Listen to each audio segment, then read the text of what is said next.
Olha só, gente, com relação ainda aí nessa parte, né, dos critérios de projeto, nós temos que fazer a definição de quais sistemas que serão adotados. Existem inúmeras opções, então nós temos aqui, né, os sistemas de transporte por modalidade. O modo pode ser utilizar o transporte, seria por terra, água, ar, canalizada, e aí ainda tem outros aqui, né, que são considerados especiais. Por terra, né, nós temos tanto rodoviário quanto ferroviário. Lembre-se, tá, que a execução da estrada, sendo ela rodovia ou ferrovia, né, ela passa pelo mesmo processo, né, de execução de planta, né, o projeto geométrico, perfil longitudinal. O que muda, né, fundamentalmente entre os dois, né? Algumas normas, tá? Porque nós temos a situação onde declividades utilizadas para um projeto rodoviário é diferente das declividades utilizadas para um projeto ferroviário. Já que se você imaginar, né, que numa ferrovia você tem os trilhos de metal e as rodas do trem também de metal. O atrito é reduzido, né? Então você não pode ter ali declividades muito elevadas, tá, por conta desse fator. Algumas características muito específicas, né, desse tipo de transporte vão influenciar, né, no projeto, mas a forma geral de projetar é muito parecida, tá? Então quem que se encaixa aqui no por terra rodoviário, né? Você tem todos os veículos que rodam, né? Reboques, semi-reboques, caminhões pesados, médios, leves, ônibus, utilitários, automóveis, bicicletas, ó, até mesmo tração animal, né? Carroças, que ainda existe, e alguns outros aí que você tiver, né, dentro dessas categorias de rolagem. No ferroviário você tem trens metropolitanos, VLTs e assim por diante, né? Todos os que você trabalha aí com vagões é sobre trilhos, tá? Por água, né, sendo fluvial ou marítimo, né? Barcos e navios que transitam em rios e lagos, barcos e navios que transitam no mar, e além no marítimo ainda tem aí a cabotagem, né, de longo curso, tá? Mas basicamente, né, você tem essa separação, né? Então você precisa aí, ó, podem se executar hidrovias, né? Olha, existe um canal aqui, um rio específico que um trecho dele não é trafegável, então eu não consigo alcançar uma outra cidade. E você pode alterar, né, o leito desse rio justamente para que ele fique trafegável. Então você está criando ali hidrovias específicas, né? Inclusive isso poderia ser muito mais explorado na nossa região norte, porque nós temos rios que são trafegáveis o ano inteiro, né? Então esse meio de transporte ele poderia ser muito mais explorado do que ele é atualmente. Aí nós temos aí pelo ar, né, o aéreo e o aeroespacial, tá? Aí o aéreo com aviões de carga, de passageiros e particulares, né? E aeroespacial, foguetes e satélites, tá? Só lembrando, tá, que existe uma corrida espacial atual acontecendo entre algumas empresas, como a SpaceX e a Blue Origin, né? Onde eles querem levar essas viagens aeroespaciais para o público de uma forma geral, e não somente para astronautas treinados, né? Então, se daqui a pouco tempo, no futuro, você vai poder pagar por uma viagem onde você vai entrar em órbita na Terra e vai retornar, por exemplo, tá? Não vai ser nada barato, tá? Mas isso vai ser possível, né? Que até então não é possível. Qualquer pessoa não pode ir para o espaço, tá?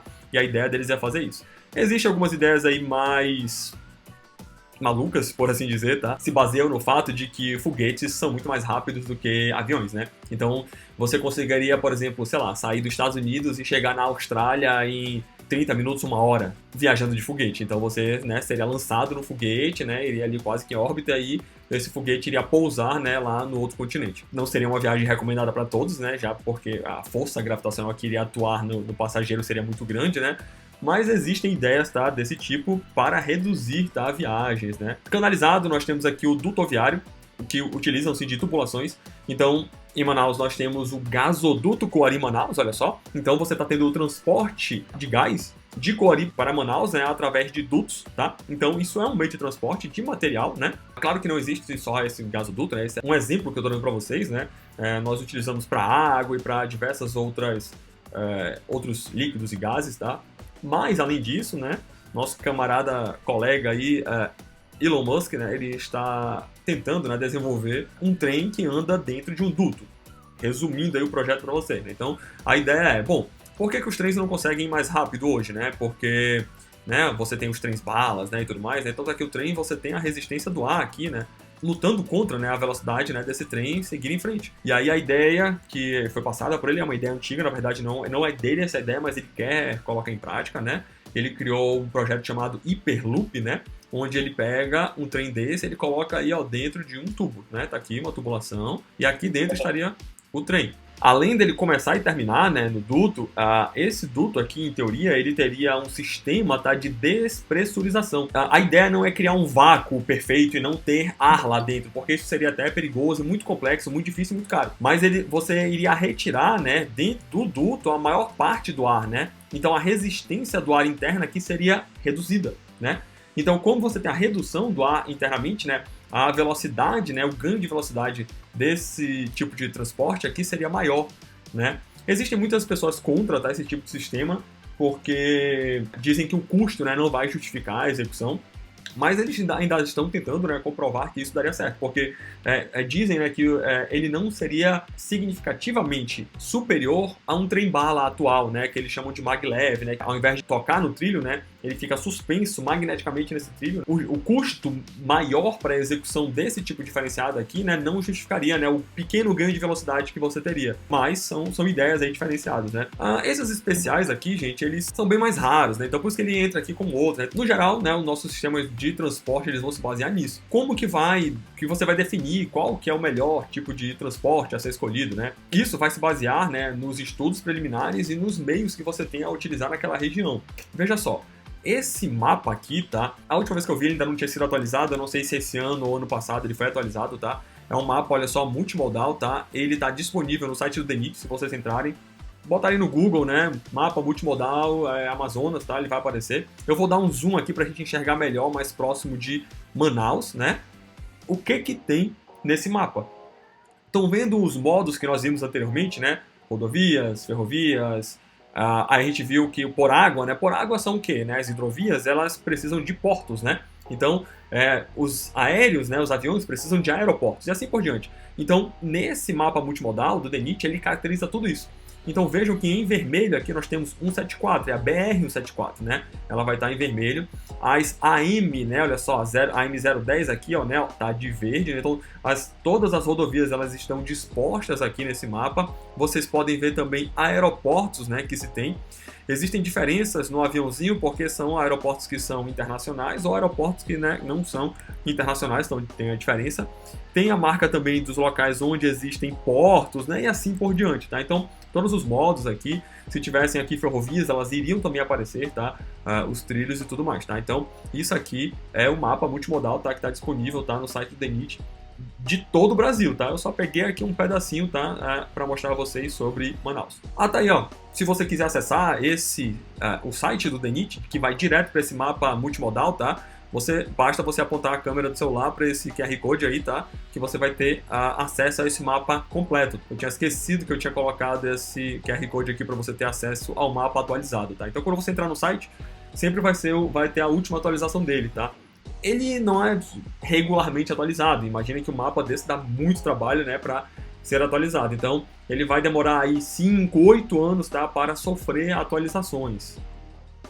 Concepção geral do processo de transporte, né? Então a gente já viu, né, os meios de transporte que nós temos, né? Terra, água, ar, enfim. E o nosso sistema de transporte ele vai depender de uma diversidade de estudos, né, preliminares. O que que nós precisamos? A demanda. A necessidade, né, do tráfego que vai ser justificada pela demanda. Então, nós precisamos da necessidade do tráfego, né, que vai ser justificado pela demanda. Com essa necessidade e essa demanda, você vai definir o meio de transporte a ser utilizado, né? Se vai ser aéreo, né, hidroviário, ferroviário e assim por diante. A ideia, sempre, o resultado que se busca, né, sempre é a realização do transporte. Só que para definir esse meio, tá, não é tão simples assim. E para a definição do meio, seja ele qual for o meio de transporte, tá, deve-se passar por esse processo que está especificado aqui embaixo. Então, para enxergar, né, todas essas etapas, tá? Vejam que essas etapas elas são fundamentais para a execução, né, e conclusão de um projeto e construção, tá, de um meio de transporte adequado, tá, e com qualidade. Veja bem, inicialmente nós temos estudos preliminares. Aí, por que tem sempre a especificação de escala, né? Veja que aqui no estudo preliminar, né, a escala é 1 para 10 mil, 1 para 5 mil. São escalas que nós consideramos grandes, né? E quando você anda nesse sentido, olha só, o projeto executivo, ele vai aqui de uma escala de 1 para 2 mil, 1 para 1.500, às vezes até menores do que essas, tá? 1 para 500 pode ter, tá? Né? São escalas aí bem menores, né? Então com ampliação maior. Quando você tem uma ampliação maior, né, de escala, o que isso está significando? O que isso significa daqui para cá? Que Aqui no início você tem uma quantidade menor de detalhes, né? Menos detalhes aqui no início. E para cá, você precisa ampliar porque o nível de detalhamento subiu, aumentou. Então você tem muito mais informações do que você tinha anteriormente, né? Nesse ponto bem aqui. E por isso você tem que melhorar a sua escala, né? Tem que ampliar a visão, né? Para você poder enxergar todos esses detalhes, tá? Então o prazo, todos esses prazos aqui, pessoal, eles não são definitivos, tá? Eles são aproximados do que normalmente se costuma executar esses projetos.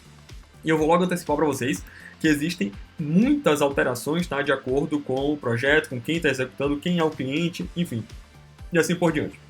Então nós temos aqui, né, para estudos preliminares, né, um prazo de 3 a 5 anos, tá? Normalmente é uma equipe mais reduzida, né? E ele fala bem aqui, olha só, variável, né, o custo, variável por pessoa na área de estudo. Por que ele fala por pessoa na área de estudo? Porque aqui, no estudo preliminar, você tem uma equipe multidisciplinar. Você vai ter engenheiro civil, engenheiro ambiental, florestal, arqueólogos, você vai ter assistente social, para que essa equipe multidisciplinar tome decisões juntos, né, com relação a estudos socioeconômicos e tudo mais que nós comentamos, né, anteriormente. Então todas essas fases de estudo elas são necessárias, tá, para definir o melhor traçado, definir qual o melhor meio de transporte e assim por diante. Quando se define o traçado inicial, né, você não tem muitos detalhes. Você não tem quantitativo de corte aterro, você não tem nem mesmo definição de perfil longitudinal. Você tem basicamente o traçado por onde a via, né, ali, ou não sei se nesse caso será rodovia, ferrovia, assim por diante, irá se passar, né, o caminho que irá percorrer, passando por algumas comunidades sim, outras não, e assim por diante. E aí o prazo, né, de 3 a 5 anos. Lembrando que é uma equipe reduzida, que é um trabalho mais extenso que exige-se mais cuidado, né, com todas essas ponderações. Depois disso daqui, né, você consegue definir com o estudo preliminar se esse projeto realmente é viável. Porque você fez diversos estudos. Anteriormente tinha essa ideia de que ele poderia, né, mas você precisa fazer um estudo preliminar para saber se existe a viabilidade efetiva desse projeto. Ele passando, né, existindo a viabilidade aqui, pode-se continuar para o projeto básico. O que acontece aqui no projeto básico, né? Agora você tem um avanço maior. Até então, no estudo preliminar, você tinha uma noção muito distante de qual seria o orçamento desse projeto. E no projeto básico, quando o seu nível de detalhe aumenta, você já vai criar perfil longitudinal, por exemplo, você já vai fazer as seções típicas, né, que você terá ali, e você vai ter um detalhamento muito mais avançado do que você tinha anteriormente, né? Nesse nível de projeto básico aqui, que vai de 1 a 2 anos, você tem um orçamento mais preciso do que tinha anteriormente. E aqui você começa a fazer pequenas alterações, porque como você já tem aqui uma topografia mais avançada, um perfil definido, o traçado que foi definido anteriormente pode sofrer muitas alterações para cá, justamente para procurar, né, a melhor viabilidade. E aí ele coloca aqui, né, o custo envolvido, né, considerando todo o projeto, vai de 0,5% até 1% aí do custo da construção. Nós sempre vamos basear aí de acordo no custo total do projeto, né, que é a construção. Com o projeto básico, né, finalizado, né, e passada essa etapa aqui, nós passamos ao projeto executivo. Então, novamente, o nível de detalhe aumenta mais uma vez, né? Agora você, além do perfil, de tudo que você tinha anteriormente, você pode ainda fazer algumas alterações, né, de traçado e tudo mais, mas você também vai fazer todo o detalhamento das seções, né, porque com as seções você vai ter o custo exato, por exemplo, de terraplenagem. Você pode fazer o cálculo de volumes nesse ponto, né? Então aqui mais 1 a 2 anos aí para você finalizar. E todo o projeto executivo, pessoal, é o seguinte: qual é a diferença? Você leva um projeto básico para a obra, o engenheiro da obra, a empresa que está executando, ele não consegue executar esse projeto. Não tem informações suficientes para ele executar o projeto. Diferente do projeto executivo, que agora ele tem todo o detalhamento necessário para que essa obra seja executada do início ao fim. Depois nós passamos para a etapa de construção, né? O projeto já está pronto, então pula-se aqui para construção, que o ideal, né, seria executar no menor prazo possível, porque aqui é onde se tem o maior custo da obra, né, a construção. Então é considerado aqui o custo de 100%, né? Sendo que a supervisão né, da construção aí vai de 5% a 10%, tá? Mas a obra a gente está considerando como 100%. Então esse valor aqui do projeto executivo, ó, de 5%, né, do projeto básico de 1%, tá? É baseado nesse 100% daqui. Por último, né, você tem aí manutenção e gerência de operação, que vai aí de 20 a 30 anos, dependendo do tipo, né, definido ali de projeto, vida útil que foi definida, né, para esse projeto, tá? Então o custo ele vai ser variável, né, independente dos problemas adversos que podem surgir. Por exemplo, a manutenção de uma via, né, ela pode aparecer algo que não tinha como você imaginar, acidentes, né? Sei lá, vai que um caminhão desses que carrega líquido inflamável tomba, explode, putz, destruiu metade da via, teve perdas ali e tudo mais, e isso você não considera, né? E vai influenciar ali, aqui, ó, né, na manutenção da via, tá? Então são fatores aí aleatórios. Isso aqui, pessoal, é o ideal, tá? Mas eu já vou adiantar para vocês, né, que a nossa realidade, pelo menos eu não posso falar pelo Brasil inteiro, mas eu acredito que não seja muito diferente, porque eu não atuei fora, né, do nosso estado. Mas o que acontece, né, na nossa realidade aqui é que isso aqui é tudo deturpado. O custo dessas etapas, elas são muito menores. E você fazendo essas etapas aqui de forma correta, elas compensam essa segunda etapa aqui. Como que elas vão compensar? Bom, se você faz um projeto fechado, considerando todos os percalços que podem surgir, tá, durante a execução da obra, e você cria alternativas, né, de projeto para esses problemas que podem surgir, durante a obra não para. A obra ela continua rodando porque você imaginou, projetou aquilo ali considerando todos os erros possíveis que poderiam acontecer. Diferente, né, de você fazer isso daqui na correria, né? Então você faz essas etapas aqui na correria e quando chega na construção ela acaba, né? Acabam surgindo coisas que não foram possíveis de serem analisadas porque os projetos eles foram apressados e aí vão tendo aditivos e mais aditivos e lembrando que essa aqui é a etapa mais cara da obra, né? De todas elas é mais caro. É o que a gente está considerando 100%. Cada ano de atraso aqui é um custo muito elevado para o projeto como um todo. Claro que a gente vai voltar para aquele lado político, né, que existe a intenção de atrasar a construção, de adiar o máximo possível, né, propositalmente, porque quando você adia, você tem mais aditivos e mais dinheiro rolando, enfim. Mas isso aí a gente não vai entrar nesse mérito, tá? Temos que entrar aqui na parte técnica somente de considerar o que seria o ideal. Tá? Tentar trabalhar com isso daqui. Então, quando você é um engenheiro ali, projetista trabalhando, e você vai receber um projeto, o seu cliente ele vai querer. Você vai falar, olha, até o projeto executivo, preciso de 7 anos para te entregar esse projeto executivo fechado. Não, 7 anos não, é muito tempo. E aí ele vai querer te convencer, aí você, né, ali não querendo perder o projeto, pô, não, peraí, tá bom. A gente consegue aí fazer em 4, né? Tu reduziu quase metade do teu tempo, tá? E aí você vai ter que passar por bons bocados aqui, né, nesse período, tá? Para conseguir entregar essas etapas, né, nesse período que foi reduzido. Ah, mas hoje tem BIM, professor, e aí no BIM você enxerga todo o projeto, pessoal. O BIM é uma ferramenta, tá? O BIM é uma ferramenta. Ela te ajuda.